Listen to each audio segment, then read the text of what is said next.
Namaste. Welcome to another episode of My India, My Pride series. All the followers of Sanatana Dharma across the world celebrate Mahashivarathri every year.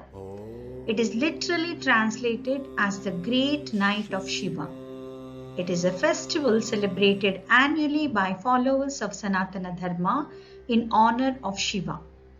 It is a major festival in Hinduism and marks a remembrance of overcoming darkness and ignorance in our life and the whole universe.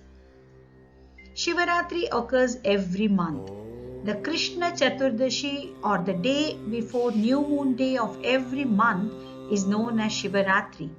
So, there are 12 Shivaratris in a calendar year, whereas Mahashivarathri is the great night of Shiva that occurs only once a year. In Sanatana Dharma, Shakti means power or empowerment, which is the primordial cosmic energy that represents the dynamic forces that are thought to move through the entire universe. Shakti is the concept or personification of divine creative power, which is referred to as the Great Divine Mother. As the Mother, she is known as Adi Parashakti or Adi Shakti. Adi Parashakti, Adi Shakti and Shakti are synonymous and represent the same power which has metamorphosed from one to another. Adi Parashakti represents the cosmic power of the universe, Adi Shakti represents the power of the planet Earth, and Shakti represents the power of nature which is available on Earth. The Divine Mother Parashakti created the Trinity of Gods who were named as Shiva, Vishnu and Brahma. This creation was done by infusing her energy. She also created Trinity of Goddesses named as Mahakali, Mahalakshmi and Mahasaraswati, who are the soulmates of Trinity of Gods. They were supposed to fulfill the assigned task of nature creation, preservation and destruction. This form of god and goddesses which were created by the Parashakti should not be constructed as physical male or female bodies, but they are subtle and abstract forms of nature. They were the parts of Mother Adi Parashakti. Before we learn about Shivaratri, let us learn what Shiva means for the followers of Sanatana Dharma. Lord Shiva is one of the main deities of Hindu Trinity. He is hailed as the destroyer, while Brahma is the creator and Vishnu is the protector. Here, the destruction referred to is not the destruction of creation, but the basic negative human traits, imperfections and illusions. And this destruction paves way for creation all over again. Therefore, Lord Shiva could be best described as the constructive destroyer. Shiva is worshipped in two forms. Sakara Rupa, that is in human form.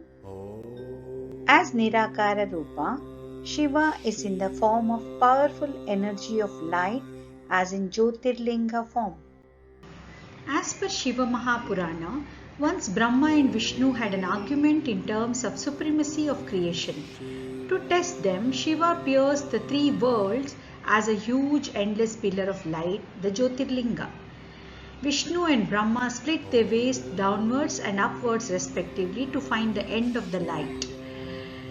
Brahma lied that he found the end, while Vishnu conceded his defeat. Shiva appeared as the second pillar of light and cursed Brahma that he would have no place in ceremonies while Vishnu would be worshipped until the end of eternity. The Jyotirlinga is the supreme partless reality out of which Shiva partly appears. The Shivalinga should always be placed facing the north direction. That means the outlet of any liquid poured on Shivalinga should be in north direction. Worshipping a Shivalinga facing east or north direction is considered auspicious. Shiva is typically depicted with three images. The first one is Shivalingam. It represents the moment of creation of the universe. The second one, Shiva meditating with his eyes half open. sustenance of the universe. Third one is Nataraja, the destruction of the universe. Shiva is also called as Maheshwara, Rudra, Shankara, Bholenatha, Girijapati, Mahesha, etc. According to the South Indian calendar, Mahashivarathri is observed on Chaturdashi Tithi during Krishna Paksha in the month of Magha. But as per North Indian calendar, it falls on the Chaturdashi of Krishna Paksha in Falguna month. There are several stories behind why we celebrate Shivaratri, but majority believe that the day Jyotirlinga is formed is celebrated as Mahashivaratri. After the creation of the world was finished, the eternal cosmic power of Adishakti was no more required as a separate entity, and therefore it was decided to let it be united with Lord Shiva. Adishakti therefore took the incarnation and was known as Sati. There is a beautiful story behind Shiva and Sati's marriage. You have already heard about Daksha Prajapati in Saptarshis, isn't it? His 17 daughters were married by Kashyapa Maharshi, who is believed to be the father of all living beings.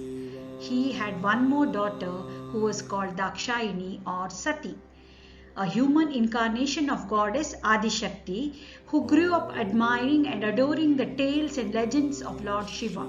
She prayed to Shiva. When Shiva appeared before her, she asked him to marry her. Shiva agreed and married her. Daksha Prajapati did not like Shiva and did not respect him. When he came to know about Sati's marriage to Shiva, he was furious that his daughter got married to Shiva without his consent. Once, Daksha organizes a huge yajna, invites everybody except Shiva and Sati. Sati thinks that her father may have made a mistake and despite a denial of Shiva, proceeded to the yajna to join a family. Sati was escorted by Nandi and Rudraganas. Daksha ignores his daughter's entry. When everybody asks Sati about her husband's absence, Daksha openly ridiculed Shiva. Devi Sati could not take the insults about her husband and thus produces yogic fire and ends her life to unite with Bhagavan. Shiva comes to know about the incident is very furious. He pulls out his jata and bangs it on the mountain. Veerabhadra comes out of the jata and Shiva orders him to destroy the yajna and kill Daksha. Children, do you remember the folk dance Veeragase? Yes, it is this story that is depicted in the dance form. Later, Shiva goes to the spot and takes the body of Sati from the fire and starts dancing with it. The world was terrorized from this Tandava Nritya, and to stop this Nritya, Vishnu uses his Sudarshana Chakra and completely cuts the Sati's body into pieces. Sati's body parts have fallen at various places in India and Sri Lanka. Wherever these parts have fallen, the places are called Shakti Pithas. There are 18 such places and they are called Ashtadasha Shakti Pithas. As per another theory, there are 51 or 108 Shakti Pithas by various accounts, of which 18 are named as Mahashakti Pithas. As per few scriptures, this day when Shiva did Tandava Nritya with Sati's body is Mahashivaratri. Second story goes like this. After Sati's demise, Lord Shiva goes into deep Nirvikalpa Samadhi and stays in that condition for several years. He was mourning Sati's demise. When Shiva withdraws from the materialistic world, creation comes to a standstill. There is stillness all around. Darkness envelops the universe. There is no living form. There is no sound and light. This state worries the Devas and they approach Mahadevi Adishakti for help. Mother Goddess Shakti then reappears as Goddess Parvati to remind Shiva about his inert state. She draws him out and the cycle of creation begins. To do this, Sati takes reincarnation as Devi Parvati the daughter of Himavan and Mainavati. From the young age, she was devoted to Shiva. The word Parvata means mountains and Parvati means daughter of the mountains. The other names which associated her with mountains are Shailaja and Girijaputri. It is because of goddess Parvati there is reproduction in the universe. She preserves the world. Parvati performs complete penance. She does tapas that has never been heard of. But Shiva is not moved. She practices severe tapas to win Lord Shiva's heart. To please him, Devi Parvati had to prove that she can do the most difficult, unimaginable tapas which no one had done before, nor could anyone do it. Thereafter, without food and water, she did tapas, after which all the other gods could feel the tapas heat and requested Lord Shiva to accept her wish and marry her. He did not agree. Finally, gods took the help of Kamadeva, the god of love. Kamadeva shot flower arrows at Shiva. This broke Shiva's tapas and he was attracted to Parvati due to the power of Kamadeva's magical arrow.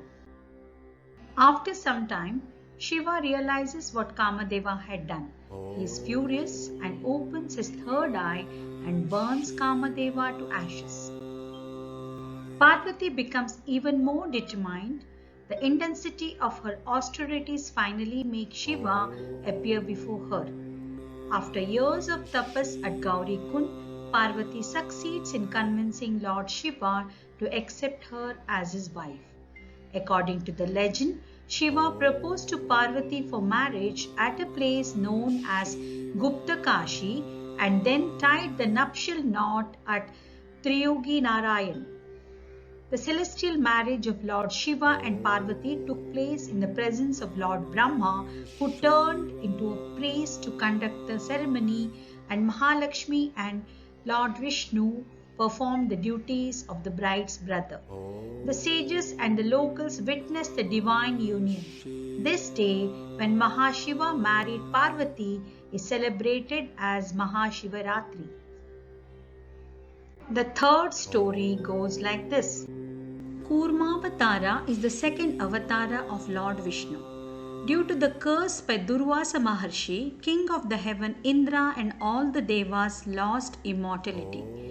When they approached Vishnu for help, he suggested to churn the celestial ocean of milk, that is Ksheerasagara, with Mandara Parvata to get Amrita, which will give them their immortality back. He asked them to use Serpent King Vasuki as a rope to churn the ocean. When Asuras heard the Suras are going to churn the ocean, they too wanted to join so that they could get the Amrita, which would give them immortality.